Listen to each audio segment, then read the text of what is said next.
पुरन्दरादिसेवितां पुरादिवंशखण्डितं विशुद्धबुद्धिकारिणीं भजामि विन्ध्यवासिनीम्।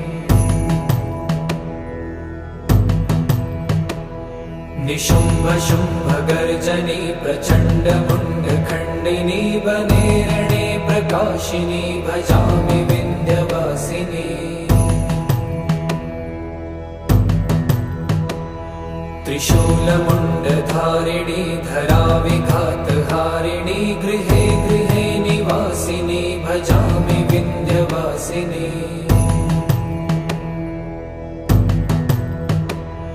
दरिद्रदुःखहारिणी सदा विभूतिकारिणी